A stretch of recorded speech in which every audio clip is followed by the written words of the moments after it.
Itu rekan-rekan sahabat semuanya. Wabarakatuh. Alhamdulillah telah hadir bersama kita Ustadz Al Karim Ustadz Badri Jasyar Rahman. Insyaallah kita akan masuk ke kajian yang kedua saja insyaallah, melanjutkan pembicaraan kita yang kemarin. Sebelum kita melanjutkan acara kita buka acara kita membaca basmalah. Bismillah. Bismillahirrahmanirrahim. Allahumma sholli ala Muhammad wa ala alihi wa sahbihi wa man tabi'ahu ila yaumil qiyamah, amma ba'du. Ikhwati fillah, bapak-bapak, ibu-ibu, sahabat-sahabat semuanya, dan juga adik-adik yang bergabung dalam acara kita kali ini. Insya Allah, kalau kemarin kita fokus di karakteristik opposite dari keluarga surga, itu tentang ciri-ciri keluarga yang memang punya kondisi keluarga yang menyifati penghuni ahli neraka, maka hari ini kita akan berbicara yang berikutnya tentang ahli syurga. Ustaz, untuk waktu dan tempat kami persilahkan, Ustaz. Tafadhol. Baik. Bismillahirrahmanirrahim. Assalamualaikum warahmatullahi wabarakatuh. Alhamdulillah, assalatu wassalam ala rasulillah wa ala alihi wa sahbihi wa mawalah. Asyhadu an la ilaha illallah wahdahu la syarikalah. Asyhadu anna Muhammadan abduhu wa rasuluhu la nabiyya ba'dah. Wa la haula wa la quwata illa billahi wa ba'd. Ikhwatal iman, a'azakumullah jami'an. Bapak-bapak, ibu-ibu, saudara-saudariku semua, ikhwan wa hafillah yang saat ini sering berada di rumah saja karena kondisi lockdown, khususnya bagi sahabat-sahabat yang berada di wilayah Perth atau Australia Barat. Di kesempatan sore hari ini waktu Indonesia bagian Barat dan juga sama beda 1 jam kita, khususnya di wilayah Perth dan Australia Barat, kita melanjutkan kembali pembahasan mengenai rumah tangga surga atau menciptakan surga di dalam rumah kita. Bagaimana kita menciptakan surga dalam rumah sudah kita bahas di pertemuan sebelumnya. Silakan mungkin bisa lihat tayang ulangannya di YouTube. Dan juga kita dalam hal ini bagi siapapun di situ di tayangan sebelumnya kita bahas tentang hal-hal yang harus kita hindari, kebiasaan-kebiasaan penduduk neraka agar rumah tangga kita terbebas dari identifikasi sebagai rumah tangga neraka atau betinari. Ya, kita sudah punya checklistnya kemarin, yaitu pertama jangan suka berteriak, yang kedua jangan saling menyalahkan, ya, berkata kasar, ya, kemudian dalam hal ini nggak bertahan dan sebagainya. Itu silakan dipelajari, ya. Dan kesempatan di sore hari ini kita membahas lanjutan, mudah-mudahan kita bisa membahasnya lebih boleh dibilang lebih maksimal lagi untuk mengingat waktu kita yang mungkin durasinya sekitar 1 jam. Kita akan coba ulas beberapa hal yang menjadi bagian penting dalam rumah tangga surga. Bapak Ibu yang melakukan Allah Subhanahu wa taala, sejatinya ketika berbicara tentang rumah tangga surga, keyword atau kata kunci yang bisa kita jadikan sebagai pengingat dalam hal ini adalah bagaimana rumah tangga surga adalah rumah yang anggotanya mencerminkan aktivitas dan perilaku penghuni surga. Dengan kata lain bahwa kita sedang melakukan role play, ya, di dalam rumah sendiri seolah-olah kita sudah berada di surga. Sebab ketika kita sudah melakukan role play, melakukan aktivitas seolah-olah berada di surga, maka dengan kata lain kita sudah ciptakan suasana surga di dalam rumah. Apa saja yang menjadi salah satu yang dilakukan penduduk surga? Yang pertama adalah penduduk surga membiasakan salam sesuai dengan apa yang disebutkan dalam surat Al-Hijr ayat 46, udkhuluha bisalamin aminin. Masuklah ke dalamnya, yakni ke dalam surga, dengan salam dan rasa aman. Pertama, Allah disebutkan di sini makna salam. Salam maknanya pertama adalah sejahtera. Dengan kata lain, di surga tidak ada yang mengalami kemiskinan atau kekurangan, semua pasti tercukupi kebutuhannya. Tapi yang kedua adalah makna salam di sini, yaitu ucapan salam yang sejatinya diucapkan di antara penghuni surga. Dan ini ditegaskan dalam surat Maryam ayat 62, la yasma'una fiha lagwan illa salama. Mereka tidak mendengar perkataan yang tak berguna di dalam surga kecuali ucapan salam. Alias ucapan yang diucapkan di antara penghuni surga adalah ucapan yang membawa hal-hal yang positif atau ucapan yang membawa keselamatan. Maka kita melakukan checklist yang menjadi salah satu upaya kita menciptakan suasana surga. Budayakanlah ucapan salam ini dengan benar di dalam rumah tangga kita. Maksudnya adalah biasakan kita untuk mengucap salam dengan sempurna.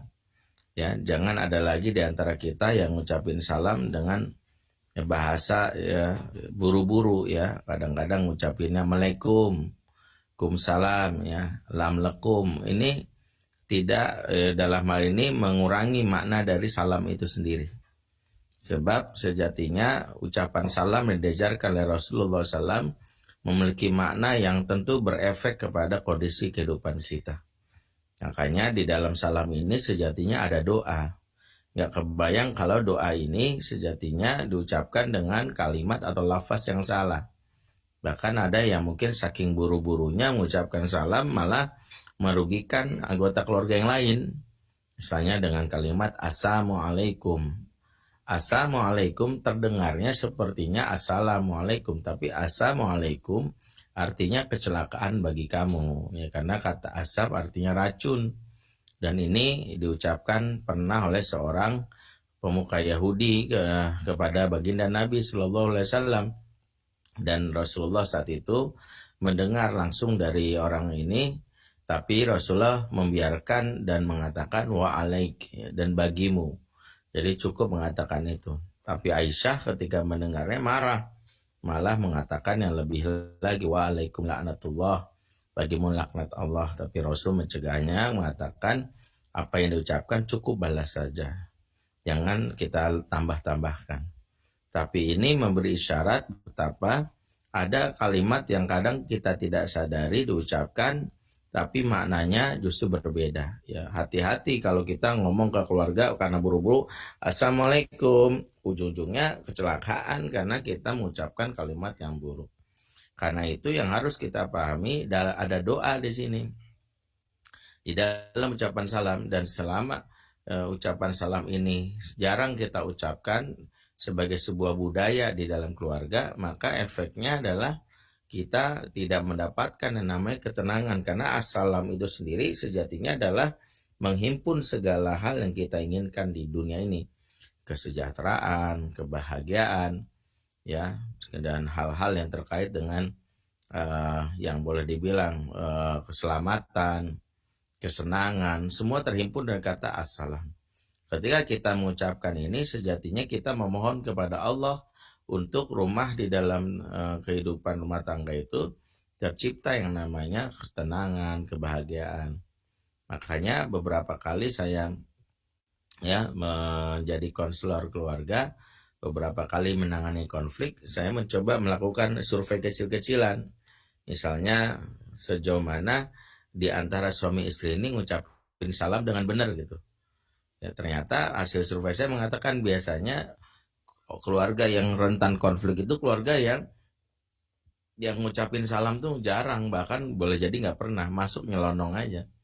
Ya, padahal kan cukup mengatakan aku pergi ya. Tidak ada tuh ucapan Assalamualaikum. Padahal itulah yang menjaga kita dan keluarga kita. Maka jangan bosan walaupun kayaknya ngucapin salam mulu, karena di dalam salam itu ada pengulangan dan ada doa, sehingga para sahabiah itu justru sengaja kalau Rasulullah datang ke rumah mereka, itu mereka menjawab salam di balik pintu itu dengan ucapan salam yang pelan. Dalam sebuah riwayat, pernah ada seorang sahabiah itu didatangi Rasulullah dan Rasulullah mengucapkan salam, Assalamualaikum. Maka sahabiah ini menjawab pelan, Waalaikumsalam. Ya dia jawab pelan, tapi dia dijawab. Karena Rasulullah nggak mendengar, diulang lagi, Assalamualaikum. Diulang lagi sama dia, Waalaikumsalam. Ya, sampai akhirnya Rasulullah adabnya adalah maksimal ucapkan salam 3 kali. Assalamualaikum warahmatullahi wabarakatuh. Dijawab pelan juga, Waalaikumsalam warahmatullahi wabarakatuh. Maka Rasulullah karena tahu itu tidak ada orang, dia karena tidak mendengar jawaban, balik. Kemudian Sahabiah ini buka pintu mengatakan, ya Rasulullah, kami di sini. Ya, kemudian mengapa aku ucapkan salam tidak kamu jawab? Kemudian kata mereka, kami jawab tapi pelan.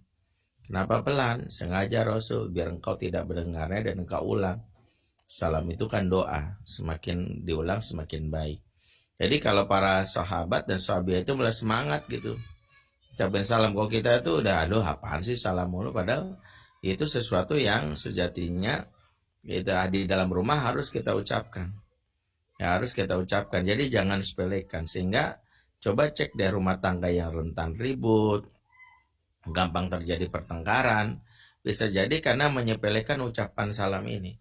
Karena sejatinya ucapan salam ini adalah mengharapkan Allah mendatangkan hal-hal yang kita butuhkan dalam kehidupan rumah tangga, kebahagiaan, ketenangan, ya, keselamatan, kesejahteraan, seperti itu. Sehingga dijagalah rumah tangga kita itu dari hasutan setan untuk terjadi konflik, perselisihan dan sebagainya. Ya, ini yang pertama. Jadi maknanya adalah doa. Yang kedua adalah lewat ucapan salam ini sejatinya kita sedang berikrar terhadap diri kita. Ketika kita ngomong pasangan kita Assalamualaikum, maka sejatinya kita sedang meneguhkan diri kita dengan kalimat, aku akan membuat kamu bahagia, aku akan membuat kamu sejahtera. Ya, kenapa? Maksudnya adalah aku dijadikan perantara oleh Allah untuk membuat kamu bahagia. Kehadiranku mudah-mudahan membuat kamu bahagia. Kira-kira begitu. Jadi ketika kita mengucapkan ini, sejatinya ini menjadi nasihat buat diri. Tidak mungkin kita menyakitinya kalau kita ya sering mengucapkan salam kepadanya. Makanya kalau rumah itu sudah jarang mengucapkan salam, pasti ada gejolak jiwa, amarah gitu. Yang membuat setan masuk, ya, menimbulkan perselisihan, dendam. Maka jangan sampai sepelekan hal ini di dalam kehidupan rumah tangga kita. Silakan checklist ya. Kalau perlu dari sekarang kita latih supaya lafaz kita mengucapkan salam itu jernih. Assalamualaikum. Jadi kalau nerima telepon dari pasangan ya, jangan malu untuk mengatakan Assalamualaikum warahmatullahi wabarakatuh. Kalau lengkap lebih baik. Ya, walaupun mungkin pasangan kita di ujung telepon akan bilang ini kayak operator bank syariah nih gitu. Jadi nggak ada masalah kan, yang jelas kita sedang berupaya untuk menunjukkan rumah tangga surga yang sejatinya disebutkan dalam Al-Quran, dibudayakan ucapan salam ini. Jadi kita membiasakan agar ucapan salam ini saling terdistribusi khususnya di antara anggota keluarga kita. Ya, ini yang pertama. Yang kedua, sesuai dengan masih di surat Al-Hijr ayat 46 tadi, surga diidentikan dengan aminin, adanya rasa aman. Bahwa di dalam surga terjamin keamanan, yaitu penduduk surga tidak satu pun mendapatkan kezoliman dari anggota penghuni surga yang lain. Dan ini jaminan Allah di dalam surat ya An-Nisa ayat 124, wa may ya'mal minas solihati min dzakarin aw untha wa huwa mu'min fa ulaika yadkhuluna jannah wa la yuzlamuna naqira. Barang siapa yang mengerjakan amal-amal soleh baik laki-laki maupun wanita sementara mereka beriman, maka mereka itu masuk ke dalam surga dan mereka tidak dianiaya walau sedikit pun. Inilah gambaran tentang penduduk surga. Bahwa penduduk surga itu tidak ada yang namanya kezoliman. Makanya nggak ada di dalam surga dibully, dipalak, dibegal gitu. Nggak ada lagi asik-asik jalan tiba-tiba ada yang minta uang keamanan gitu, nggak ada. Ya, dibully pun nggak ada yang misalnya tiba-tiba diremehkan, direndahkan, ya, misalnya badannya kucel, nggak ada. Karena semua penduduk surga memiliki tampilan terbaik yang selama ini tidak mereka peroleh di dunia, dan mereka mendapatkan status yang sama dalam hal ini sehingga tidak ada yang namanya kekerasan dalam hal fisik ya. Baik juga kekerasan secara non fisik, yaitu kekerasan secara psikis. Maka inilah yang harus kita pastikan, bahwa rumah tangga surga yang sejatinya kita bangun di dalam rumah kita, memastikan tidak ada yang namanya kekerasan fisik ya, tidak ada KDRT ya. Ini KDRT bukan Krisdayanti Raul Temos. KDRT ya, kekerasan dalam rumah tangga tidak ada. Tidak ada satupun yang disakiti dan dizolimi, walaupun dengan alasan kebaikan. Ya, ada yang berdalih ini demi kebaikan anak-anak, kemudian anak-anak digampar atau mereka dicubit ya, dan kita mengatasnamakan ini kebaikan. Hal inilah yang fatal. Kenapa? Hal ini kadang-kadang kita anggap sebagai kebaikan, tapi hakikatnya tidak baik. Karena sejatinya memukul atau melakukan hal yang kita sebut sebagai hukuman bagi anak itu ada kaidahnya, nggak sembarangan. Ya, kalau ada orang tua yang memukul anak dengan dalih, kan dibolehkan dalam hadis ya. Ya, kalau anak nggak sholat, mereka tidak memahami hakikat dari agama ini, bahwa memukul itu bukan menyakiti. Maka beda antara takdib dengan takdzib. Mendidik itu bukan mengazab. Sebagian ortu tanpa sadar mengazab. Ya, Syekh Abdul Ala Al-Maududi pernah membahas ayat tentang hukuman kepada para pelaku pezina ghairu muhsan, di mana pelaku yang jomblo, pezina jomblo dihukum oleh Allah dan kalimat fajliduhu mi'ata jaldah, maka deraklah mereka dengan 100 kali deraan alias dicambuk. Kalimat deraan atau cambukan ini disebutkan memakai kalimat jaldah yang akar katanya dari kata jildun. Jildun itu artinya kulit. Sehingga pelaku perzinahan yang jomblo dihukum dengan dicambuk dengan melukai kulitnya. Jadi algojo yang paham fikih hudud biasanya dia tidak memukulnya, tapi mencambuknya dengan melukai kulitnya agar tak keluar gitu. Jadi perih gitu. Dan tidak sampai membuat dagingnya lebam. Ya. Maka berkata Syekh Abdul Ala Maududi, inilah salah satu pelajaran penting kita. Betapa seorang pezina jomblo saja yang melakukan dosa besar, hukumannya hanya dilukai kulitnya, tidak daging atau lebamnya. Maka bagaimanakah pertanggungjawaban orang tua yang sampai mencubit anaknya sampai dagingnya lebam? Maka dia sama saja memposisikan anaknya berdosa lebih dari para pezina. Pada anaknya tidak memiliki ya ketaklif, namanya juga anak-anak. Tapi udah dicubit ya, sampai digampar, lebam, maka sejatinya dia sudah melakukan hal yang zalim kepada yang namanya anaknya. Inilah yang kadang-kadang menimbulkan trauma, bahkan efeknya luka pengasuhan yang harus disembuhkan yang tidak dalam waktu yang cukup lama. Orang tua yang melakukan ini sangat rentan membuat anaknya ini tanpa sadar membenci agamanya sendiri, walaupun dengan dalih kebaikan. Ya, ini buat anak saya rajin sholat, ujung-ujungnya anak, apalagi di wilayah ya di luar negeri ini yang berinteraksi dengan namanya masyarakat yang majemuk, anak-anak banyak alternatif yang membuat mereka akhirnya tanpa sadar dicekoki bahwa Islam itu agama kekerasan karena diperkenalkan dengan cara yang tidak bijak. Pernah suatu hari ada salah satu jamaah kami juga dari luar, dari Eropa, bercerita tentang, dia bilang gini, Ustadz, kami itu agak heran, kami mendidik anak kami secara Islami. Tapi ketika mereka remaja ada yang murtad, ada yang ateis, ada yang pezina, ada yang dalam hal ini melakukan yang namanya ya boleh dibilang hal-hal yang terlarang dalam agama. Apa salahnya nih Ustaz? Kami agak heran aja mengapa bisa seorang yang kami didik secara Islami kok tiba-tiba dewasa ada buka jilbabnya, ada yang murtad, ada bunuh diri. Saya menggarisbawahi kalimat ibu ini dan kalimat yang ibu maksud mendidik secara Islami itu bagaimana. Kemudian ibu ini bilang, ya kami mengajarkan anak kami sholat, baca Quran, berhijab, ya pokoknya nilai-nilai Islam deh katanya. Saya bilang, ngajarinnya gimana caranya? Ya seperti biasa Ustadz ya, seringkali kami tegur, sholat kamu, gimana sih kamu muslim gak sholat, kira-kira gitu. Ya kadang akhirnya ibu ini terbuka, pernah mukul gak bu? Ya kalau Dia nggak sholat ya kami tegur, kami keras, kami hukum. Di situ kita akhirnya baru menyadari satu, sering mudah banget kita menyebut kalimat Islami untuk hal yang bisa jadi esensinya nggak Islami. Kenapa saya bilang esensinya nggak Islami? Karena kalau sesuatu itu Islami, ada beberapa kaidah yang harus kita pahami. Salah satu kaidah yang diajarkan di dalam hadis adalah al-muslimu man saliman muslimuna min lisanihi wa yadihi. Seorang muslim itu selamat orang lain dari kejahatan lisan dan tangannya. Jadi kalau seseorang ngakunya muslim, maka pastikan orang lain selamat dari kejahatan lisan dan tangan. Jadi kalau standar dasar banget seorang muslim itu nggak menyakiti lewat lisan dan tangannya. Jadi kalau ada ngakunya Islam tapi menyakiti lisan tangannya, maka keislamannya boleh kita bilang diragukan dalam hal ini. Ya, karena apalagi kalau menyakitinya tanpa sebab.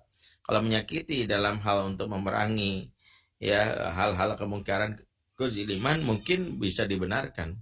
Tapi kadang kita menyakiti orang terdekat kita, anak kita, ya, yang membuat akhirnya mereka trauma. Akhirnya apa? Mereka tidak bahagia bersama Islam. Ujung-ujungnya dapat tawaran, ya, ternyata ya Tuhan yang perkenakan oleh orang tuanya adalah Tuhan yang menggalak, Tuhan yang kasar karena diperlakukan dengan cara yang kasar. Ujung-ujungnya dapat tawaran ideologi baru, ateis, ya Kristen, ya ikutlah mereka. Maka ini semua bermula dari mana? Dari ketidakbijakan orang tua dalam rangka memastikan keamanan di dalam kehidupan anak-anaknya. Ketika anak tidak aman, pasti dia mencari hal yang lain karena keamanan itu kan fitrahnya. Ya, ketika nggak aman di rumah, mereka cari di luar. Dan kadang-kadang proses mencari ini ditangkap oleh orang-orang yang justru menjadi melawan dari ajaran Islam ini sendiri. Ya, mereka akhirnya nyaman dengan non-Muslim, nyaman dengan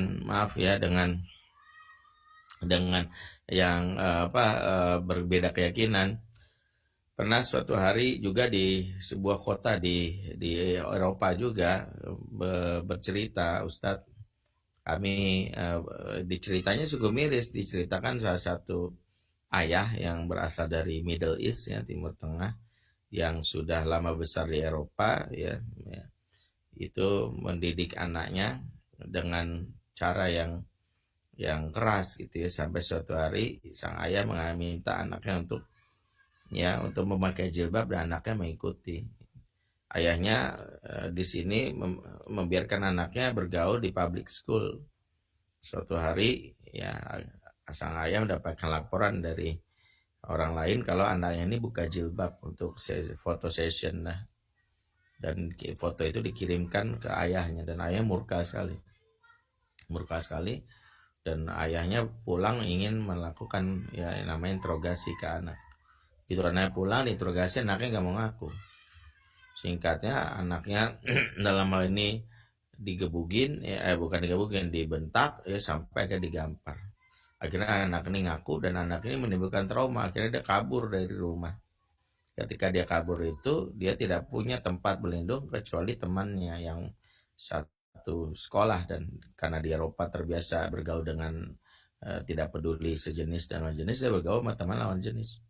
Dan dia tidur rumahnya berhari-hari, dan kita tahu kalau udah dua insan lawan jenis tidur di kamar dan itu dibiarkan saja oleh kedua orang tuanya, dianggap temannya, maka terjadilah perzinahan. Dan sampai wanita ini pun ya hamil dan ujung-ujungnya dia dibujuk untuk pindah agama. Jadi kebayang, pertama si ayah ya, mencegah kemungkaran anaknya supaya tidak lagi membuka jilbabnya, tapi menimbulkan kemungkaran baru. Ini yang dibahas oleh Dr. Yusuf Qaradawi ya dalam fikih kemungkaran yang beliau tulis itu. Sebab salah satu syarat mencegah kemungkaran dan menimbulkan kemungkaran baru yang lebih luas. Salah satunya adalah karena mempraktekkan kezoliman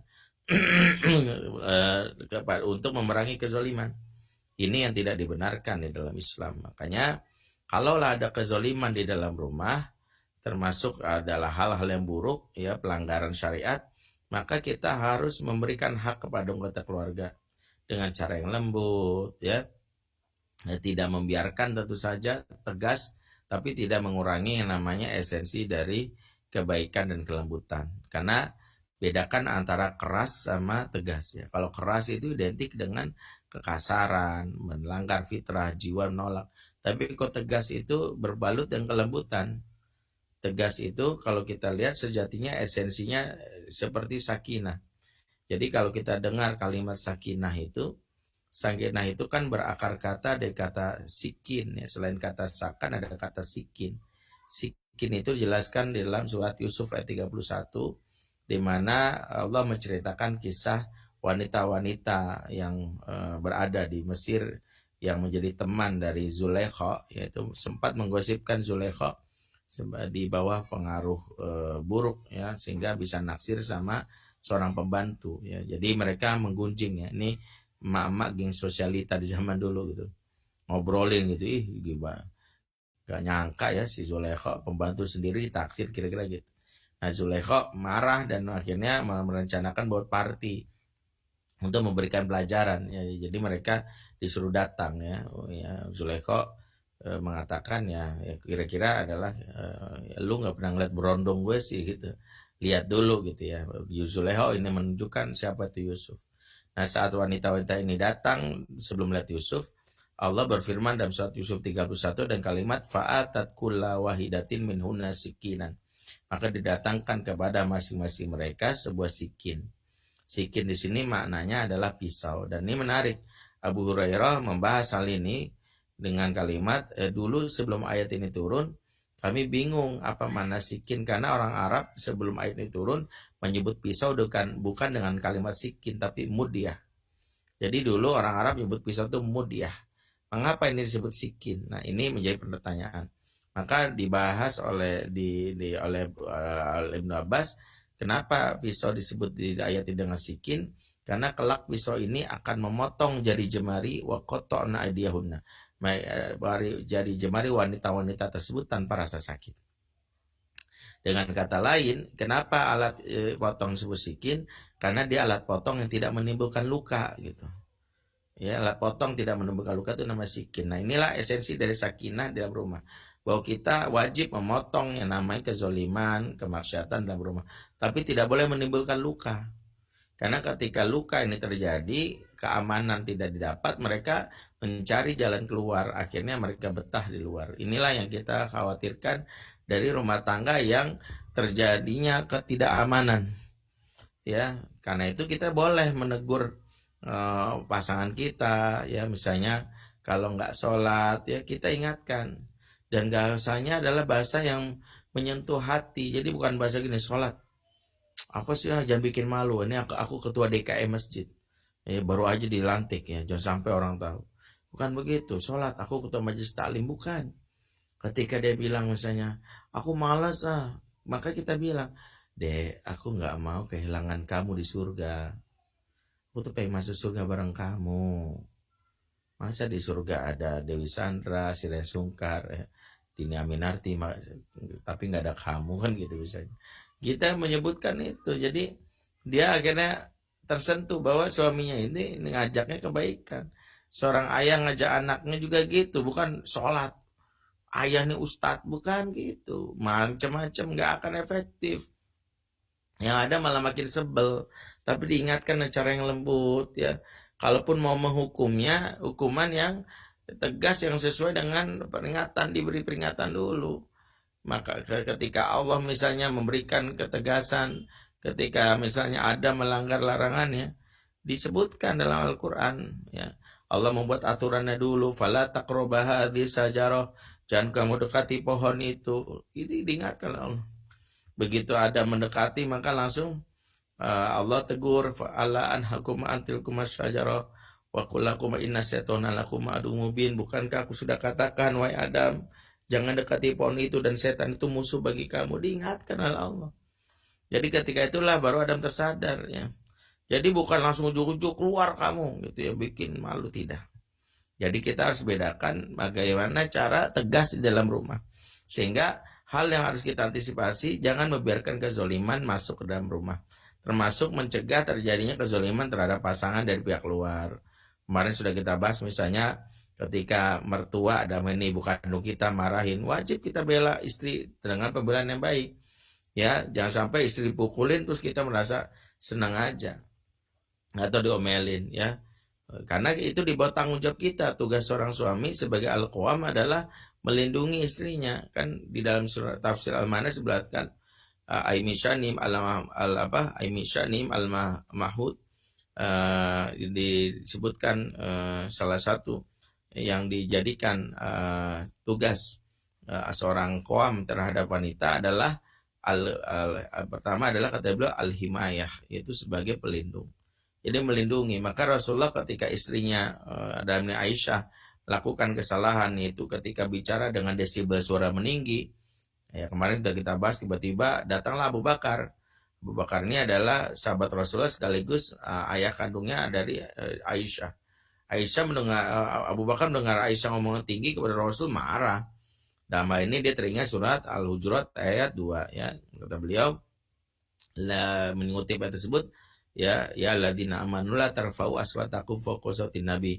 Orang beriman, ya jangan kau tinggikan suaramu di hadapan Nabi. Maka dia marah dan menggampar, ingin menggampar Aisyah. Spontan Rasulullah langsung mencegah dan mendorong Abu Bakar, ya, dan menyuruh Abu Bakar pergi dari rumah tersebut. Padahal sebenarnya Abu Bakar niatnya baik dalam hal ini untuk ya menjaga kehormatan Rasul sebagai seorang suami dari Aisyah. Dia ingin menegur anaknya, tapi Rasulullah tidak terima kalau istrinya diapa-apain. Makanya diusir gitu. Jadi bukan malah senang gitu ya, ketika istri digamparin sama mertua kita malah nambah-nambahin. Udah tanggung nih, ada linggis nganggur nih. Songong sih dia tuh, biarin aja, sakit-sakit. Nggak boleh begitu. Justru kita memastikan, misalnya istri kita terjaga. Inilah satu-satunya kenapa kita harus memastikan tidak ada kezaliman, ya, tidak ada penganiayaan di dalam rumah, sebab inilah menjaga suasana surga. Marah kita silakan, tapi kemarahan tidak menimbulkan yang namanya luka pengasuhan atau luka batin. Karena untuk mengobati luka pengasuhan ini tidak mudah, ya. Ya, saya setiap bulannya membuat sharing kelas karena ternyata banyak kami mendapati fakta di lapangan. Banyak di antara kita yang mendapatkan utang dan luka pengasuhan waktu kecilnya. Sehingga ketika menjadi suami yang cenderung emosional, atau jadi istri atau ibu yang gampang marah, ternyata masih menyimpan luka pengasuhan waktu kecil. Sehingga kita membuat sharing kelas, silakan kalau ingin bergabung. Yang intinya untuk memperbaiki diri supaya bebas dari terjaga dari utang atau luka pengasuhan. Ini sebagai bentuk ikhtiar saja. Mungkin ada yang membutuhkan bagaimana supaya mencegah dari luka pengasuhan. Next, yang ketiga adalah Allah sebutkan dalam Al-Quran salah satu gambaran penduduk surga, wa naza'na ma fi sudurihim min ghillin, dan kami lenyapkan, kami naza itu kami tarik ya di dada mereka, yaitu sifat gil, ya, yaitu Allah sebutkan bahwa penduduk surga itu sebelum masuk surga dibersihkan dulu hatinya. Tidak ada dalam surga itu perasaan gil, perasaan dendam, perasaan negatif, itu nggak ada. Nggak ada dalam surga. Ketemu mantan langsung ngomel, lo kok lu bisa masuk surga? Wah, ini Allah salah hisap nih. Wah, tahu di surga ada lu, mendingan gue di neraka deh. Nggak ada. Nggak ada perasaan itu. Ketemu sama misalnya bos yang pernah mutasi kita ke Papua sampai kita kena malaria gitu. Itu nggak mungkin kita, loh kok bos bisa masuk surga sih? Nggak, biasa aja kita, nggak mungkin ada perasaan itu. Termasuk ketemu sama yang beda partai politik, oh lu cebong, lu kampret, nggak ada. Nggak ada, itu eranya di dunia aja. Makanya kalau di dunia itu, kalau di surga itu kita hatinya benar-benar bersih. Perasaan-perasaan negatif itu nggak kebawa ya. Sehingga seorang istri kalau dari surga itu nggak mungkin melihat suaminya bergandengan tangan sama bidadari surga kemudian keluar tanduknya. Kurang ajar, di dunia di setia, di akhirat ternyata dia malah banyak wanita lain dari bohong banget, nggak ada. Nah makanya ini juga menjawab pertanyaan ibu-ibu yang kadang-kadang kalau pengajian itu iseng itu nanya, ya Ustadz, laki-laki itu enak banget ya, di akhirat di surga dapat 72 bidadari, kita dapat apa? Ibu-ibu nanya begini biasanya saya jawab dua hal. Pertama, ibu nggak akan pernah bertanya kalau dari surga. Karena pertanyaan ibu ini kan dasarnya ada kecemburuan, iri, perasaan negatif gitu. Ya, kalau di surga nggak ada tuh ibu-ibu ngelihat suami gandengan sama bidadari, biasa aja nyantai, cuman bilang, "Dek, dek gantian dong, Dek, aku ratunya loh." Itu ya biasa. Yang kedua buat ibu-ibu yang bertanya, ibu-ibu dapat apa? Dapat. Kalau sebutkan surah Al-Waqiah itu, yatufu alaihim wildan mukhalladun. Mereka akan dikelilingi remaja berondong yang kekal abadi. Jadi ibu punya pelayan, wildan mukhalladun, ya namanya remaja berondong. Jadi ini unyu-unyu lah bu, kalah Justin Bieber sama semisalnya. Jadi ini menjadi dasar apa ibu-ibu bisa mendapatkan kebahagiaan ya yang jelas di sini. Nah, kalau kita simpulkan di surga tidak ada perasaan negatif, perasaan dendam, demikianlah rumah tangga surga. Rumah tangga surga itu terjaga dari masalah yang diungkit bertahun-tahun karena belum terselesai. Dendam itu bukan sekedar karena maaf gitu ya, ada luka yang kita siasati berapa tahun lagi akan gue balas, bukan. Tapi dendam itu adalah kemampuan kita, ketidakmampuan kita mengelola masalah sehingga disimpan di dalam kantong perasaan kita yang punya daya tampung terbatas, sehingga kita menunda-nundanya dengan kalimat yang kesannya itu bijak gitu, tapi sebenarnya hanya menunda waktu saja. Biasanya kalau ada masalah, sebagian besar kita bilang gini, udahlah lupain aja, bawa tidur juga hilang. Masya Allah, banyak orang menganggap bahwa tidur itu bisa menghilangkan masalah. Kalau bahwa tidur bisa menghilangkan masalah, bangsa Indonesia butuh tidur karena banyak masalah gitu. Jadi sebenarnya bukan tidur, ya selesaikan. Jangan tidur selesai, karena kalau tidur selesai itu hanya melupakan. Nama melupakan itu, saya naruh handphone di sini, saya lupa, dia tetap aja ada di situ. Makanya kadang ada masalah yang sepele, akhirnya karena kita lupakan, akhirnya begitu ada pemicunya, jadi bom waktu, jeger, ujung-ujungnya cerai. Nggak sanggup lagi aku, mas, capek sama laki-laki kayak gini. Ini karena nggak selesai, nggak beres. Makanya buru-buru pada masa cari penyelesaiannya. Kalau nggak selesai, cari bantuan pihak ketiga. Kalau nggak jadi bom waktu itu. Ya, pernah saya tanganin di Bekasi, seorang ibu-ibu ya menggugat cerai suaminya gara-gara nggak dibeliin martabak telur gitu. Ya kalau kita lihat klise, ya Allah martabak telur udah nggak beliin aja bisa cerai, ini wanita model apaan? Awalnya saya juga berasumsi begitu, tapi setelah saya mencoba ya bertanya sama ibu ini, baru saya tahu alasannya ketika ada cerita, Ustadz, saya ini ya punya suami yang dulu masih BBM yang lagi yang lagi tren.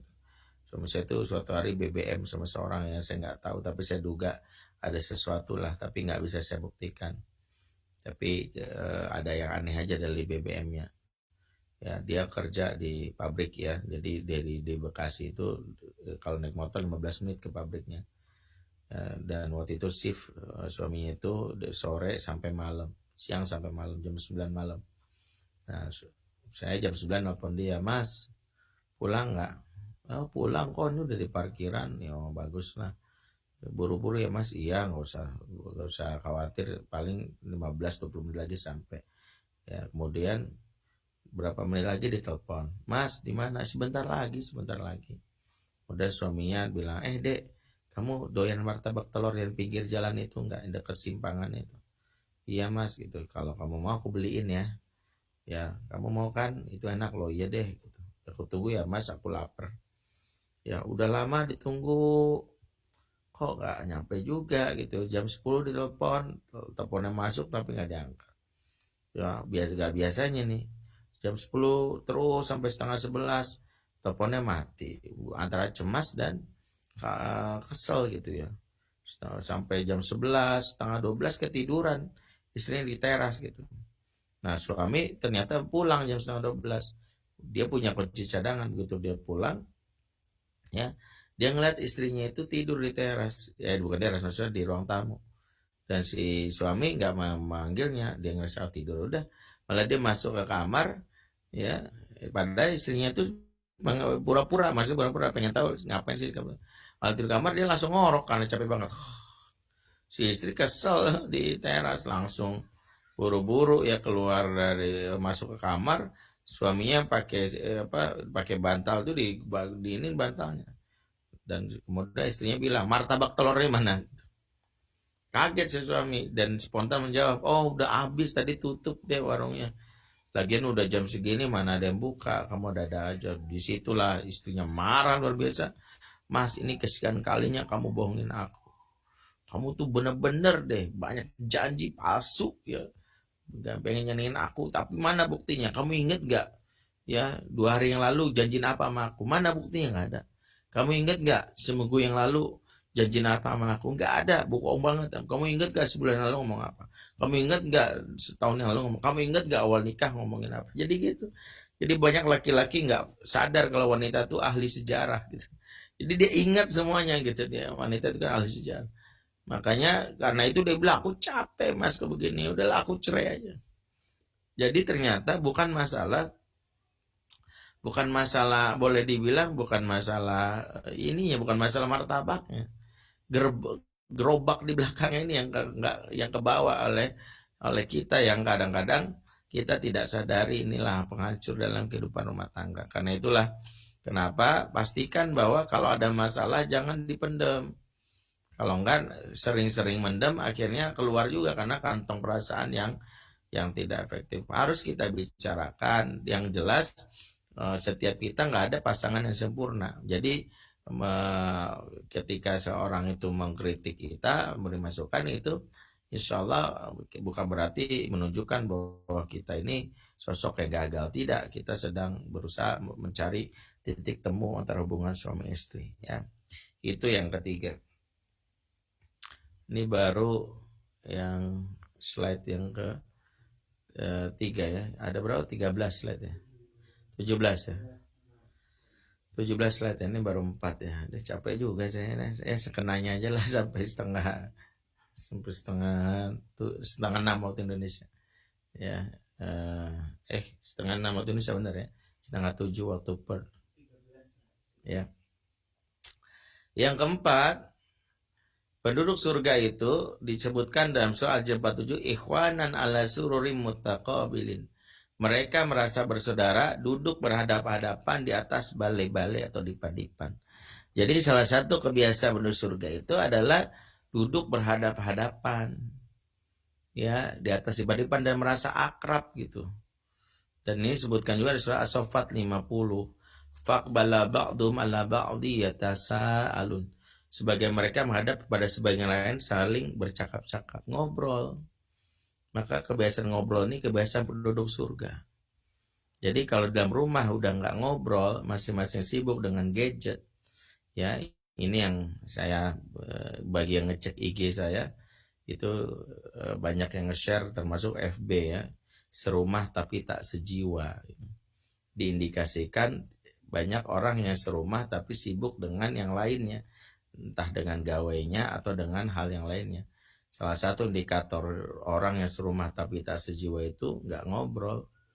Dan itu membuat suasana surga hilang. Karena penduduk surga itu punya kebiasaan ngobrol.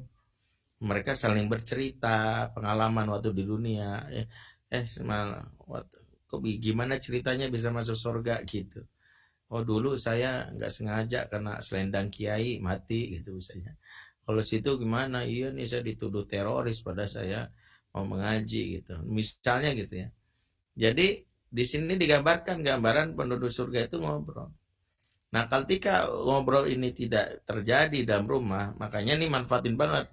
Lockdown ini manfaatin untuk banyak ngobrol. Jangan banyakin main gadget.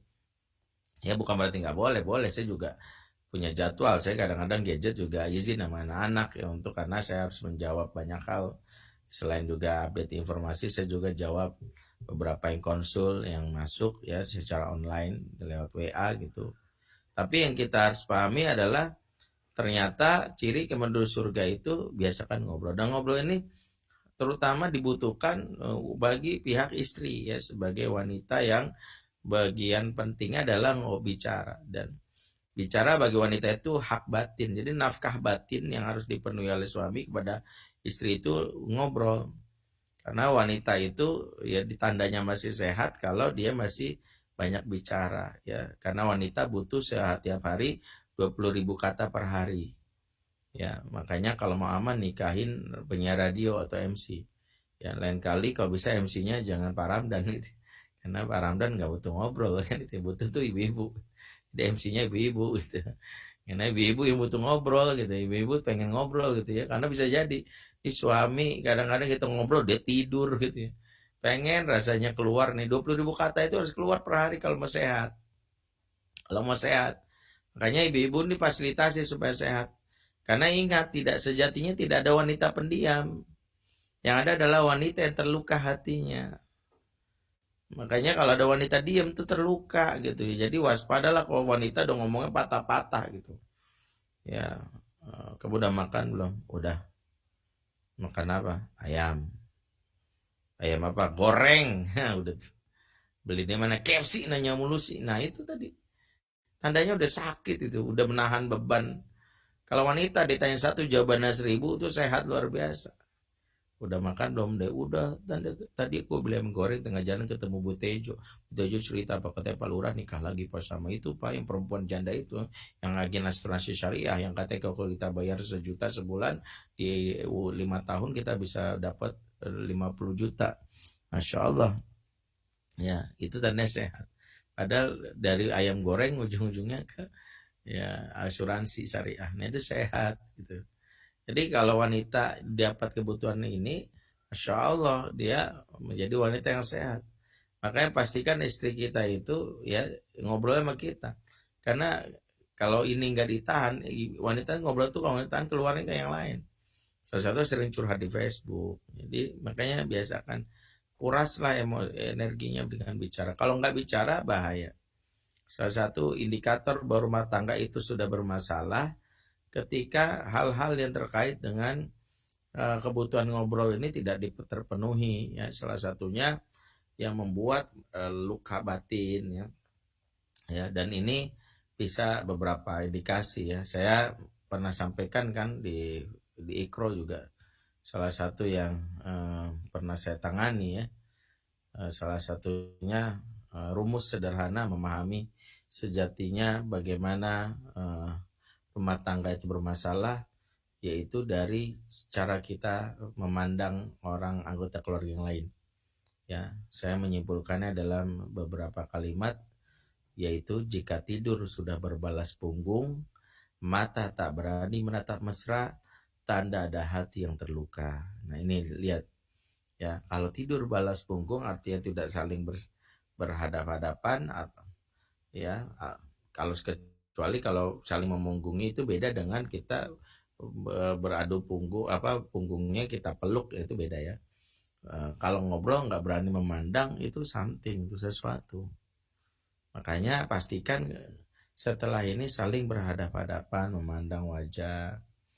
Ya, kalau memandang wajah itu istri atau suami itu melengos, itu menyimpan sesuatu yang nggak bisa dipungkiri, itu penyakit yang ada dalam diri seseorang yang membuat gak tahan gitu ya, kesel banget tuh tahapnya.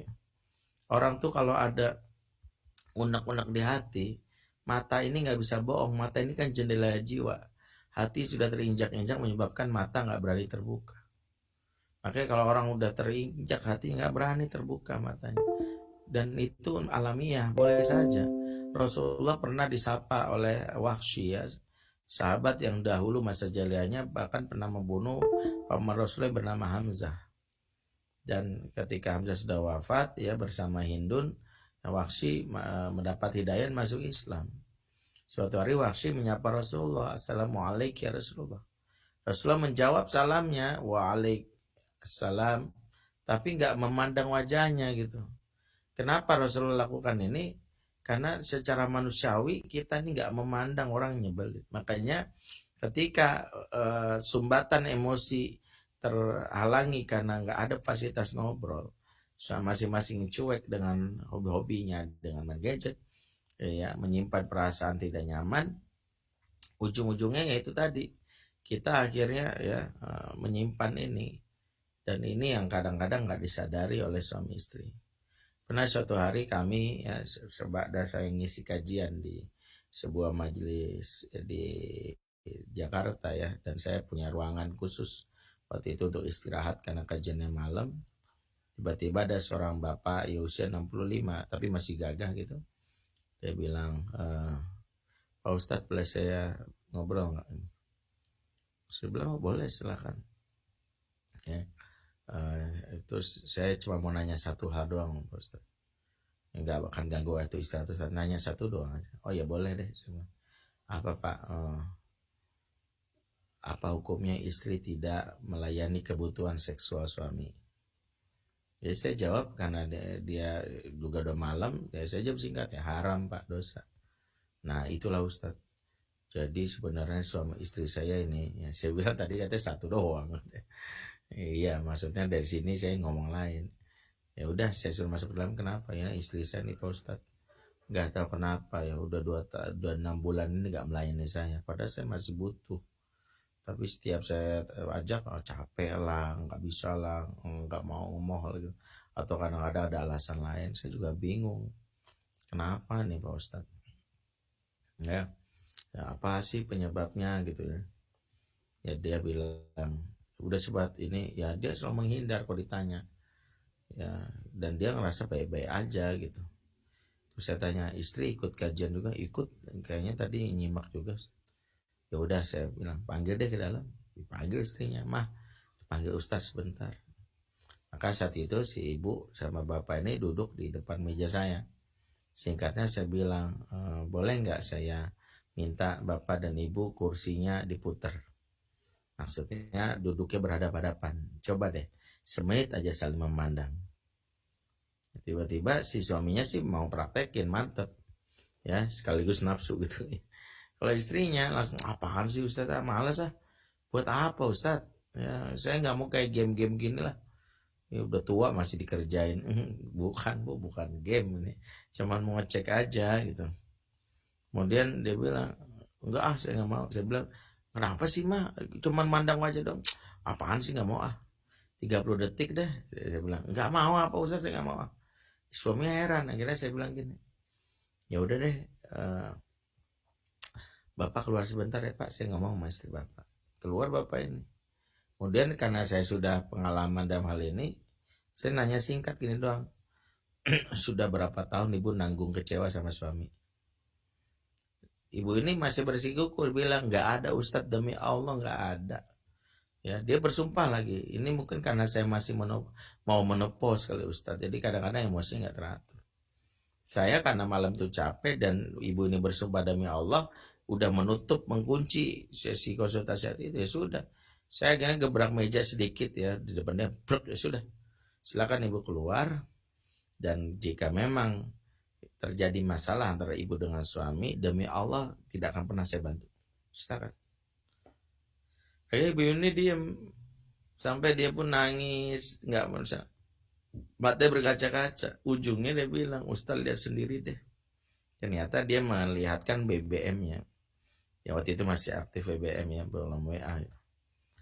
Ternyata saya mendapati ya screenshot dialog antara, saya duga ini antara suaminya dengan ya istri pertama. Jadi ternyata saya baru tahu kalau suaminya ini sudah menikah 2 kali.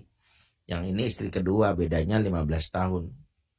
Ini istri kedua umurnya 50, istri suaminya 65. Dan sebelum ini, jadi si istri harus bilang, jadi selama ini saya dibohongin Ustaz.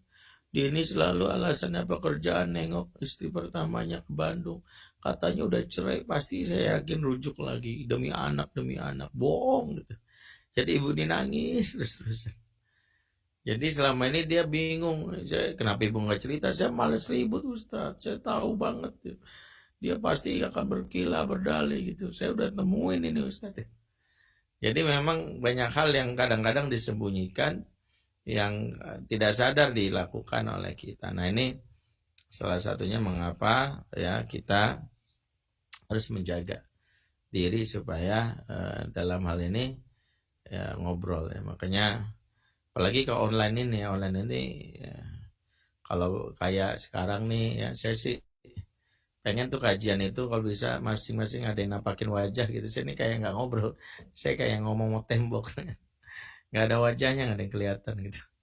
Nah itu ya harusnya kan kelihatan wajah gitu. Jadi saya ngerasa ditemenin gitu Pak Ramdan gitu. Yang lain kok bisa lihat wajah kan. Kalau ibu mah nggak usah ngeliat wajah, nggak apa-apa ya. Karena kalau bisa sih kajian online itu tampilin lah wajah supaya pemateri ini saya sehari itu ngisi 4 kajian online dan Kalau nggak ada yang ngeliatin wajah bete juga gitu, jadi kayak ngomong tembok juga sih. Saya pengen kelihatan gitu ngobrol sama Pak Ramdan, asik gitu kan ngeliatin, masya Allah ternyata didengerin juga omongan saya khawatir kan tahu-tahu saya lagi ngomong gini kalau wajahnya nggak ada, ya jangan tidur. Jangan-jangan ada yang lagi masak Indomie gitu, ada yang kan gitu ya. Kalau gini kan enak gitu ya, masya Allah kan itu, jadi kita dapat lah itu, masya Allah.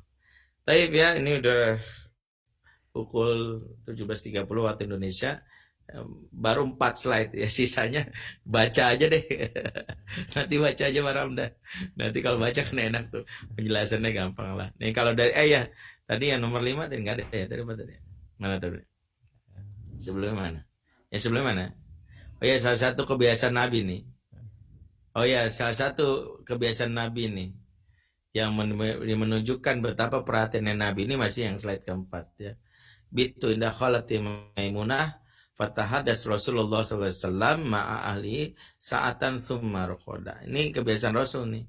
Ya, Rasul itu kata Ibnu Abbas ya bersaksi, aku nginap rumah bibiku Maimunah, Rasulullah itu senantiasa berbincang-bincang dengan istrinya baru kemudian tidur. Momen paling terbaik tuh ngobrol tuh sebelum tidur. Ya tuh, itu ini sunnah. Jadi bapak-bapak kalau ngomongin sudah, jangan ngomongin poligami deh. Sunnah yang ini aja dulu praktekin gitu. Yang lain poligami semangat banget, giliran kayak gini males. Ini sunnah kayak gini praktekin sebelum tidur tuh ngobrol. Jangan sebelum tidur cek WA dulu, lihat mention di IG, lihat skor bola, MU menang menang dahsyat 9-0 gitu ya. Jangan itu dulu dilihat. Waduh, Liverpool kagak naik-naik nih gimana. Itu belakangan. Waduh nih lockdown sampai berita-berita corona kita tonton sebelum tidur, mata udah sepet baru tidur. Itu membuat istri sebel banget. Didatengin pas syahwat lagi tinggi doang. Jangan. Istri itu butuh diajak ngobrol ya. Jangan dianggurin dia. Makanya istri itu nggak suka buah anggur, lebih senang buah apel gitu. Karena nggak suka dianggurin, lebih senang diapelin gitu. Baik ya mudah-mudahan bermanfaat ya. Baca aja sisanya. Masih ada berapa ya? 9 lagi. Dan wah, kalau ada kesempatan baca aja lah. Bila taufik, assalamualaikum warahmatullahi wabarakatuh. Ustaz mau ada sesi tanya jawab nggak Ustaz? Boleh. Oke. Ini lanjut saja ke pertanyaan yang kemarin yang masih belum dijawab. Ini saya juga nanti nyampein ke panitia. Nanti ke depan buat kajian berikutnya wajahnya online apa ditampilkan juga. Kan ya. Jadi ngobrol tuh. Ustadz panitia mohon di di available-kan videonya biar Ustadz juga bisa melihat. Ini kita ada 46 psikologis Ustadz itu sulit gitu. Saya baru memahaminya dari sisi saya gitu. Saya sehari ngisi 4 kajian itu kalau nggak ada wajah yang saya ajak ngobrol itu kayak ngomong ke tembok. Jadi kalau gini kan enak gitu ya. Iya, lanjut ke pertanyaan ya. Pak Panitia nanti menindaklanjuti buat menampilkan wajah. Ini banyak nih rekan-rekan kita dari Indonesia juga ada. Pertanyaan kemarin yang tertunda terkait yang pertama adalah terkait dengan LGBT Sad. Jadi di kita khususnya di Australia ini memang kampanyenya sangat luar biasa. Dan juga memang secara hukum udah legal gitu boleh. Nah, yang menjadi tantangan buat kita sebagai orang tua, gimana proteksi buat anak-anak kita gitu. Ya, baik. Yang pertama adalah figur orang tua itu sejatinya harus menjadi yang kata para ulama marojiul ula, referensi utama dalam segala hal. Ketika orang tua menjadi referensi, anak itu punya pegangan nilai yang kalau dia berbicara dengan orang lain, dia akan mengatakan kira-kira gini, kata papaku nggak begitu. Ya, dan ini kalimat yang kadang-kadang hilang di zaman now. Anak-anak zaman now ini sering bilang, kata temanku begitu. Jadi kata teman lebih dengar dari kata papa. Kenapa papa itu nggak menjadi rujukan? Karena ada golden moment yang hilang, khususnya di umur 0 sampai 15 tahun. Di mana umur-umur ini umur di mana ayah menjalankan yang disebut tough love itu. Tough love itu cinta yang menguatkan, yang anak itu ya terjaga karena merasakan ayahnya seorang yang menunjukkan pengorbanan, Ayah itu seorang yang menunjukkan cinta dan kasih sayang, antara kasih sayang dan ketegasan itu diberikan. Sehingga ketika anak-anak itu berada dalam dunia luar, mereka itu menganggap itu sekedar biasa saja, karena virus di luar itu kalah antivirus, yaitu kedekatan dengan papa. Indikator anak yang bisa bertahan dengan orang tua dengan virus luar itu adalah anak yang banyak ngobrol dengan sering dengan orang tuanya. Salah satu cirinya adalah anak-anak yang selalu berbagi cerita. Anak yang mudah terserang virus di luar, bukan hanya LGBT ya, narkoba, pornografi, itu adalah anak-anak yang cirinya punya kalimat gini, that's my privacy. Nah itu. Jadi kalau ada anak punya kalimat that's my privacy, itulah warning. Kenapa? Karena sejatinya privasi memang hak anak, tapi anak-anak yang membatasi dengan privasi menandakan dia nggak trust lagi dengan orang tuanya, mistrust, ya dia udah nggak peduli lagi. Ya, karena itu orang tua yang dekat secara emosional, nggak ada anak yang punya privasi. Itulah yang dialami Yusuf. Yusuf ini menarik ya. Pertama kita lihat ketika Yusuf mengalami mimpi, dan mimpi ini kan sesuatu yang privasi. Lihat dialognya Yusuf pada ayahnya dalam surat Yusuf ayat 4 ya. Ya abati inni ra'aitu ahada asyara kaukaba wa syamsa wal qamar ra'aituhum li sajidin. Wahai ayahku, aku bermimpi melihat 11 bintang, matahari dan bulan, kulihat semua sujud di hadapanku. Jadi dia ceritain gitu. Ini maksudnya apa? Mimpi itu kan wilayah private. Dan dia ceritakan itu menunjukkan dia trust kepada orang tuanya. Nah, ketika anak nggak pernah cerita dengan kalimat it's okay, ya, never mind, gitu doang aja, nggak apa-apa, itu nggak ada kalau inisiatif bicara, itu sesuatu yang harus kita jaga. Yang kedua, kita lihat Yusuf disebutkan ketika dalam surat Yusuf ayat 24, saat Yusuf hampir tergoda oleh Zulaikha, kan ayatnya mengatakan walaqad hammat bihi wa hamma biha. Sungguh wanita itu ya terus-terusan menggoda Yusuf, wahama biha, dan Yusuf pun nafsunya bergairah juga. Jadi normalnya karena Yusuf digoda terus, nafsunya memuncak juga. Laula ar'a burhana rabbihi, seandainya tidak dapat petunjuk dari Tuhannya. Hanya saja Allah memberi petunjuk kepada Yusuf agar dia tidak mengikuti syahwatnya. Menariknya, bagaimana cara Allah memberi petunjuk pada Yusuf? Ternyata jelaskan oleh Syekh Amin As-Sinkiti dalam kitab Adwaul Bayan. Ternyata Allah kirim wajah ayahnya di dinding tempat Yusuf berbuat maksiat, dan ayah itu langsung menegurnya. Ya Yusuf, attahumu bi'amali sufaha wa anta maktubun fil anbiya. Hai Yusuf, kenapa kau lakukan perbuatan orang-orang bodoh sementara engkau tercatat sebagai nabi? Gara-gara ayahnya itu wajahnya doang. Bayangkan kalau dalam berbahasa sekarang itu wajah doang apa sih? Kalau anak zaman now kadang ayahnya lagi dia main game, ayah ganggu, ayah rese banget sih sono. Jadi malah ayahnya dimarahin. Kalau ini enggak wajah doang, dia langsung tinggalkan. Dan ini yang dibahas oleh Sa'amil Kitty, bahwa ayah yang dekat dengan anaknya akan membuat anaknya terjaga dari pengaruh lingkungan luar. Itulah membuat kenapa anak-anak yang dekat sama ayahnya, insya Allah dia tidak mudah terpengaruh. Apa sih yang ayah pastikan kalau anak-anak itu supaya tidak terpengaruh? Salah satunya pastikan anak punya self esteem. Pastikan anak laki-laki kita nih, ya khusus anak laki-laki, ketika dia beranjak dari pintu rumahnya, dia membawa pride dari dalam rumahnya, pride, harga diri dia. Kalau dia nggak punya pride dari dalam rumahnya, maka dia akan keluar mencari pride itu dari luar. Itu yang selalu, itu kaidah penting. Misalnya apa? Kalau sebelum pergi selalu bilang gini, sini bentar nak, ayah bangga sama kamu. Ya gitu, penting untuk diberi tepukan bahu, karena kan salah satu organ yang memberikan rasa percaya diri itu bahu.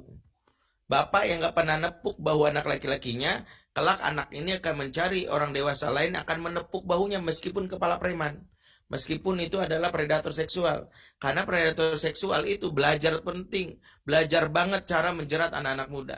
Salah satu teknik yang dipakai mereka teknik grooming, dan di Australia termasuk. Saya pelajari tentang salah satu profil siapa namanya yang dari Australia itu, yang dia predator seksual yang belajar teknik grooming, mangsanya itu lewat sosial media.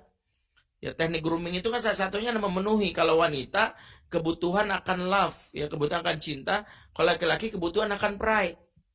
Nah, laki-laki yang terpenuhi kebutuhan pride yang dari pihak luar, sementara nggak dapat dari orang tuanya, dia akan mudah gitu. Makanya dia jadi, ya ketika ada cowok yang om-om yang ngincer dia, misalnya karena dia pengidap LGBT, sangat mungkin anak kita.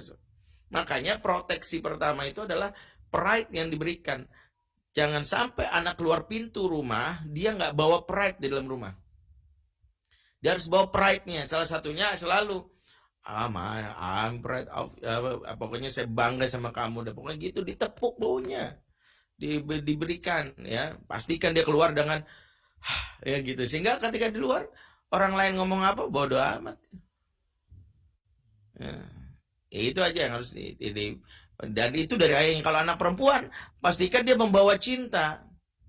Ya, anak perempuan itu, riset mengatakan anak wanita butuh 4 kali sehari mendapatkan ucapan cinta dari ayahnya. Jadi ayah itu wajib memberikan. Wanita itu makhluk auditori, ya, sementara laki-laki makhluk visual.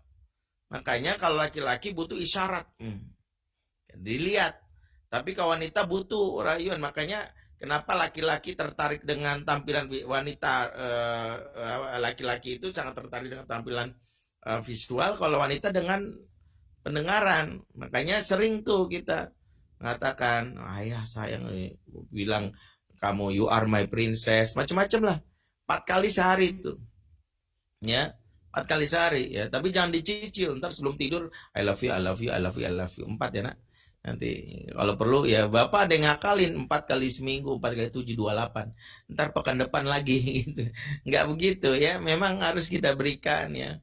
Ya makanya anak-anak perempuan itu menagih terus. Kalau dia menagih terus, kita harus berikan ya. Wallahu a'lam bishawab. Ya, jazakumullah Ustaz. Jadi lebih pendekatan hubungan ayah dan anaknya. Pertanyaan berikutnya, tadi Ustaz menyampaikan tentang salah pengasuhan ataupun toxic parenting. Kebetulan di sini ini yang jadi fenomena adalah anak itu senang main gadget, games, kemudian ya mobile legend ataupun Fortnite gitu, itu menjadi agenda mereka kurang lebih ya. Apalagi kalau lagi lockdown kayak begini itu ya mereka cari tetap aja entertainment apapun itu bentuknya. Nah pertanyaannya nih, apakah dengan jam mereka yang banyak melakukan games ataupun aktivitas tersebut itu punya toksik yang berdampak jangka panjang atau gimana saat terus kira-kira sebenarnya kan kalau tadi Ustadz menyampaikan bahwasannya hubungan ayah dengan anak itu harus sangat dekat, tapi ketika tergantikan oleh hal yang seperti tadi kayaknya agak susah Ustadz bisa tercapai. Iya, pertama kita berbicara tentang mengapa anak main gadget dan berapa anak main game. Ini yang harus kita telusuri dulu. Makanya dalam beberapa kali kajian sering banget pertanyaan ditanyakan, Ustadz, gimana caranya anak saya itu main game mulu? Kenapa sih anak saya itu main gadget mulu gitu ya? Kalau kita simpulkan juga lucu kan pertanyaannya, ini harus kita balikin. Yang ngasih gadgetnya siapa? Saya Ustadznya, oke. Yang ngisin kuotanya siapa? Ya saya juga, ya udah. Kan situ yang ngasih gitu. Artinya situ yang ngasih yang harus tanggung jawab. Pertanyaannya adalah mau nggak kita menyelesaikan ini? Sebab banyak yang nanya tipsnya dulu. Ini berbicara tentang tips. Tipsnya gimana Ustadz? Tips itu gampang. Asal punya satu sifat. Sebab sifat yang nggak miliki seorang tua, tips apapun nggak akan kepake. Nama sifatnya mau repot. Karena sejak awal anak itu main game itu karena nggak mau repot. Lihat deh anak ortu zaman now, nangis dikit. nih, Upin Ipin. Lihat nih, Nusarara.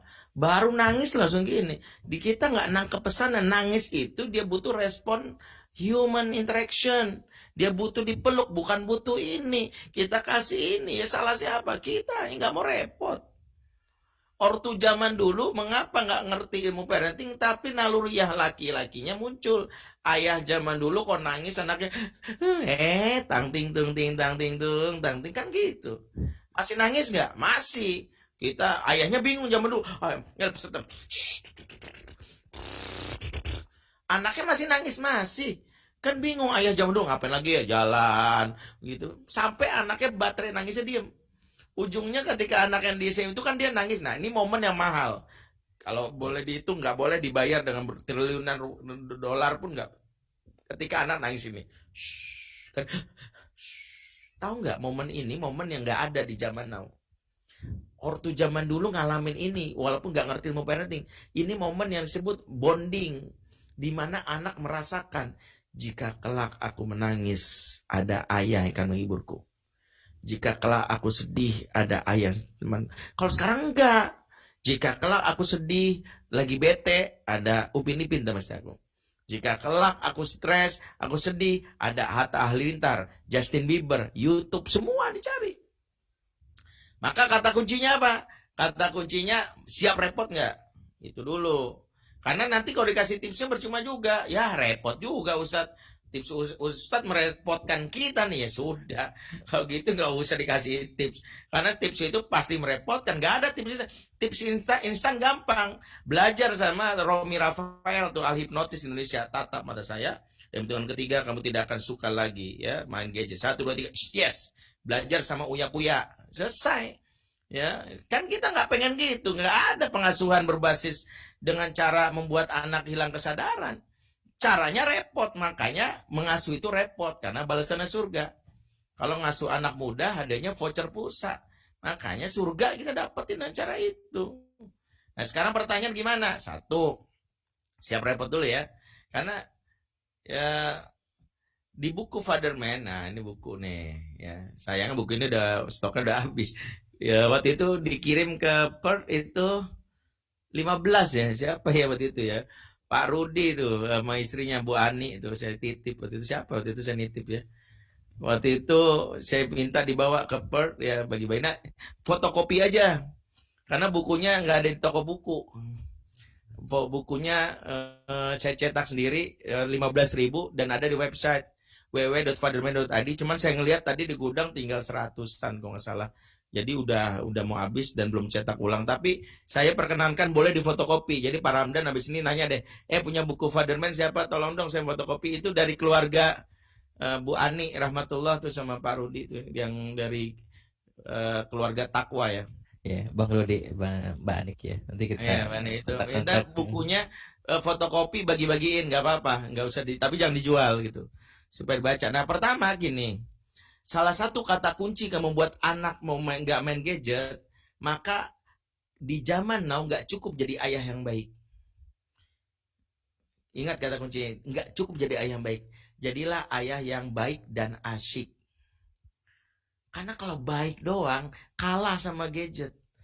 Gadget itu asyik. Saya ini dulu nongkrong di jalanan bertahun-tahun. Saya nemuin anak-anak yang main di mall, time zone di Indonesia, di Jakarta. Saya awalnya suuzon gitu. Bapak kamu jahat ya, betah banget kamu di sini, nggak nyaman bapak kamu. Enggak juga, bapak aku baik sih om. Cuman nggak asik aja, bete. Bapaknya itu nggak asik salah satunya. Bapaknya nggak punya jiwa entertain. Di dalam buku ini, salah satu yang harus ayah miliki adalah ayah harus jadi entertainment. Ayah harus jadi entertain. Ayah harus menjadi kenapa? Ada kebutuhan anak yang kadang kita tidak pahami. Namanya hiburan. Hiburan bagi anak tuh ibarat makanan. Kalau nggak dikenyangin dari ortunya, maka dia akan cari sendiri. Nah, carinya dengan apa? Game Fortnite, lewat tontonan, karena dia butuh hiburan. Kan dia butuh hiburan. Sementara bapaknya kaku ya, kayak kanebo kering kan gitu ya. Kalau ngobrol, ya kan ada bapak yang gitu. Kalau ngobrol tuh terlalu serius depan anak. Nah, menurut kamu inflasi negara kita berapa persen? Aduh, stres banget ya Pak. Perasaan Ibu Sri Mulyani, Menteri Keuangan Indonesia aja nggak bisa jawab. Bapak naik gini. Ini sampai anak mikir, gue jangan-jangan tinggal di Korea Utara ya. Ini papa jangan-jangan Kim Jong Un lagi nyamar nih. Kan anak stres ngeliat bapak kayak gini. Makanya kalau kita berkaca sama sahabat itu kalau pulang di rumah memastikan keluarganya ketawa. Makanya di slide nanti dibaca di slide PowerPoint ya. Salah satu kebiasaan penduduk surga itu ketawa. Makanya pastikan rumah tuh ada tawa. Kalau hari ini nggak ada yang ketawa, pasti larinya ke gadget. Karena gambaran penduduk surga itu kata Allah gini, wujuhu yawma idzin musfiroh, dahikatum mustabsyiroh. Wajah mereka di hari itu berseri-seri, ketawa, bergembira ria. Makanya ketawa bagi anak itu udah kayak NKRI, harga mati. Ya, tapi nggak tahu di Australia udah nggak pakai falsafah ini. Ya suka-sukanya lah orang Australia, ya. Warga Indonesia Australia nggak tahu masih pakai tagline ini nggak sih? Ika bagi anak-anak ketawa itu rumusnya harus makanya mereka punya rumus. Siapa yang membuatku menangis adalah musuhku, siapa yang membuatku ketawa adalah sahabatku. Nah, cek tuh anak lebih sama kita lebih sering nangis atau lebih sering ketawa. Kalau ketawanya dipenuhi sama game, ya itu udah. Berarti tugas kita mengalihkan kebutuhan dia. Nggak masalah dia game. Karena kita sendiri juga nggak setiap hari mau nih. Tapi mengalihkan. Gimana caranya? Yuk, bikin permainan di rumah. Ya, bikin camping. Kalau saya kebetulan waktu lockdown Jakarta pertama, ya kita nggak nyebutnya lockdown ya, masih beda mungkin keputusannya. Kita nyebutnya PSBB gitu ya, tapi PSBB-nya ketat dulu tuh. PSBB transisi kalau sekarang kan, walaupun nggak tahu juga transisi kayaknya orang nyantai aja tuh. Ya, kalau di Jakarta awal PSBB sebelum transisi itu kan rumah kami juga kampung padahal, tapi dibatasi sama tiba-tiba ada palang, nggak bisa kemana-mana. Akhirnya saya sama anak tuh camping, jadi rumah kami lantai 3 itu ada rooftop. Rooftopnya itu ya udahlah, bermandikan cahaya matahari, kita pasang tenda di situ. Ya ada rumput, kita rumput sintetis, udah kita nyantai malam ya bikin ini apa sosis bakar gitu. Bikin sesuatu menyenangkan, terus main game pagi-pagi. Saya ajak anak saya senam, ya senam otaknya, Abi ajarin ya, saya gerakannya lucu-lucu aja dan gak ada masalah. Anak-anak ketawa, Abi goyang lagi, Abi goyang lagi. Ya itu aja. Dan makanya kalau meniru para sahabat, sahabat itu kalau di rumah, kata Zaid bin Sabit, ma ra'aitu ahadan ajalla idza jalasa ma'al qaumi wala afkaha fi baitihi min Zaid bin Sabit. Saya, kata kawannya, belum pernah ngeliat laki-laki yang lebih berwibawa saat berada depan dan koleganya, namun lebih lucu dan lebih kocak saat di rumahnya dibandingkan Zaid bin Sabit. Jadi Zaid bin Sabit ini kalau di depan koleganya berwibawa dia, tapi kalau di rumahnya bapak yang lucu, bapak yang kocak. Kok kita kebalik, di depan kolega kita ketawa ngakak, wah di rumah galaknya sholat. Ya, sekarang jamnya baca Quran. Waduh, kebalik banget. Akhlak mana yang kita tiru? Makanya Rasulullah menjamin bapak-bapak yang suka bercanda dapat pahala. Oh, kok bisa? Ada hadisnya. Kullu syai'in laisa lahu fihi min dzikrillah la'ibun wa lahwun illa mula'abatu rajul ma'a ahlihi. Kata Rasulullah, segala sesuatu yang tidak ada zikir kepada Allah di dalamnya sia-sia belaka, kecuali canda tawa seseorang kepada anggota keluarga. Jadi bikin canda tawa. Makanya itu yang pertama. Kalau anak punya entertain, hiburan dari orang tuanya, bikin Pak festival. Saya di kamar saya kumpulin anak-anak bikin festival. Menghibur masing-masing. Pikirkan hiburan berikan untuk keluarga. Ya hiburan lucu-lucu aja. Saya hiburan tiba-tiba saya bergaya misalnya. Saya kalau depan anak-anak bukan ustadz lagi. Saya bisa jadi Michael Jackson. Ya nggak ada masalah. Nggak ada masalah. Anak-anak lucu-lucu, ada yang naik punggung gitu ya, ngakak gitu. Terus adiknya, abangnya bercerita, misalnya cerita lucu-lucu, kita ngakak di kamar. Itu menggantikan momen ini yang justru nanti jadi, ketahuilah, justru ketika kita lockdown di rumah, ini mungkin momen yang akan dikenang, yang disebut memorable moment. Jangan-jangan ini yang nanti anak-anak itu merindukannya nanti, Masya Allah. Jadi kalau ketika mereka tua nanti, mereka justru nggak bercerita tentang tragedi COVID ini. Yang mereka ceritakan adalah, Masya Allah, dulu kakek tuh tahun 2020, 2021, ada peristiwa yang luar biasa, mengesankan banget.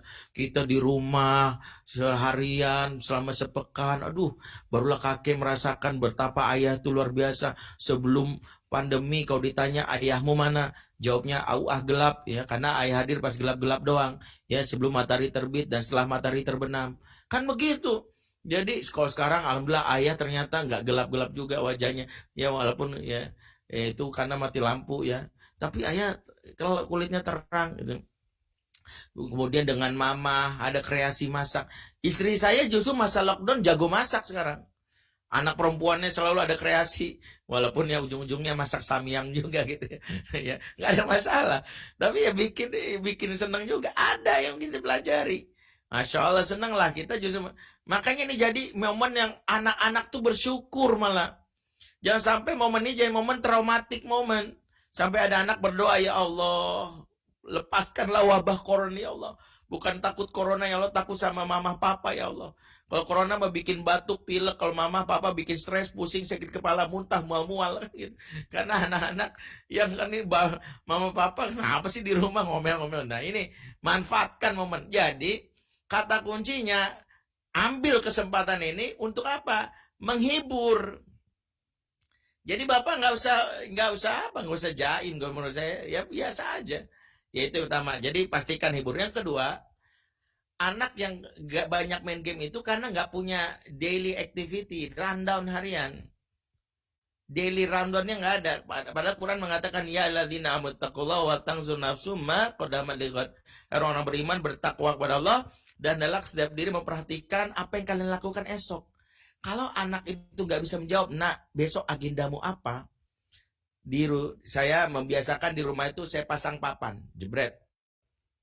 Saya tulis agenda, ini agenda Abi besok. Walaupun di rumah saja. Pagi ini jogging pagi sekitar rumah. Ya kalau hujan di rumah aja, kemudian rojaah terus. Nih anak-anak bikin. Karena anak-anak yang nggak tahu besok kalau ditanya, agenda kamu besok apa nak? Tahu. Aku kan libur. Maka jawabannya tuh akhirnya cuma 5 kegiatannya. 1, tidur lagi. 2, nonton TV. 3, main gadget. 4, makan yang banyak. 5, ngisengin orang. Ini kenapa prank itu terjadi di generasi muda yang nggak punya agenda. Nah, barulah yang kelima, barulah kita memberikan namanya pengaturan. Boleh nggak main game? Boleh, di keluarga kami pun ada. Tapi kita atur minimal di mana lokasinya. Nggak boleh di kamar tidur ya. Dan nggak boleh bawa gadget kamar mandi. Ada ruang. Kedua ada durasinya. Maksimal berapa. Ya kemudian apalagi. Selain durasi kita bikin aplikasinya. Kalau kamu menginstal sesuatu harus ngomong sama papa. Makanya kenalkan ke anak konsep bahwa gadget ini bukan milik tapi hak pakai. Kalau di bahasa Indonesia saya nggak tahu. Intinya gini, jangan kasih anak ini milik kamu, bukan. Ini hak pakai. Anak tuh belum boleh memiliki, yang boleh memakai. Karena hak milik beda sama hak pakai. Ya, kalau hak pakai itu kita yang mengatur. Kalau keluar dari ininya kita ambil. Selama ini kita langsung berikan anak SD dikasih gadget, ya jadilah hak milik, padahal hak pakai. Hak pakai itu kita evaluasi. Kalau membuat dia rusak ininya, konsepnya, yaitu bahaya. Wallahu a'lam bishawab ya. Ada 17.56 di waktu Indonesia. Terima kasih. Ya insyaallah mungkin dicukupkan sementara seperti itu dulu. Ustaz, kita juga nanti kontak tim Ustaz untuk kajian rutin. Insyaallah nanti usulan untuk MC-nya dari ibu-ibu, kita kontak nanti timnya Ustaz. Biar lebih ramai lagi insya Allah. Mudah-mudahan ke depan bisa jadi rutin, nanti saya coba kontak dari tim Ustaz juga. Baik. Ustaz, mohon ditutup Ustaz dengan doa insya Allah untuk kajian pekan ini. Baik. Sampai di sini. Bapak Ibu melakukan Allah, mari kita menutup majelis kita dengan doa bersama-sama, khusus berdiri kita, keluarga, bagi khususnya masyarakat kita, baik yang di Indonesia maupun di Australia. Allah jaga, Allah lindungi, semoga dari segala macam mara bahaya bencana termasuk wabah COVID ini. Auzubillahi minasyaitonirrajim. Bismillahirrahmanirrahim. Alhamdulillahirabbil alamin, hamdan syakirin, hamdan na'imin, hamdan yuafina ma huwa yukafi mazidah. Ya Rabbana lakal hamdu kaman bagi li jalal wajhikal karim wa azimi sultanik. Allahumma shalli ala sayyidina Muhammad wa ala sayyidina Muhammad. Allahumma anta rabbuna la ilaha illa anta khalaqtana wa nahnu abiduk wa nahnu wala ahdik wa wa'dika kama stata'na na'udzubika min syarri ma sana'na nabulaka bi ni'matika alaina wa nabu bi dzunubina faghfir lana fa innahu la yaghfiru dzunuba illa ant. Allahumma inna la dzikrika wa syukrika wa husni ibadatik. Allahumma ya muqallibal qulub tsabbit qulubana ala dinik. Allahumma ya musarrifal qulub sarrif qulubana ala ta'atik. Rabbana atina min ladunka rahmah wa hayyi' lana min amrina rasyada. Rabbana hab lana min azwajina wa dzurriyyatina qurrata a'yun waj'alna lil muttaqina imama. Rabbana fil lana wa li walidina warhamhum kama rabbawna shighara. Rabbana atina fid dunya hasanah wa fil akhirati hasanah wa qina adzabannar. Subhana rabbika rabbil izzati amma yasifun wa salamun alal mursalin. Alhamdulillahirabbil alamin. Assalamualaikum subhanakallahumma bihamdik asyhadu an la ilaha illa anta astaghfiruka wa atubu ilaik. Assalamualaikum warahmatullahi wabarakatuh. Waalaikumsalam warahmatullahi wabarakatuh. Syukran jazakumullah jazak kepada Ustadz dan tim juga, dan juga sahabat-sahabat sekalian. Alhamdulillah sudah sampai di penghujung acara kita. Insyaallah kita akan bertemu kembali.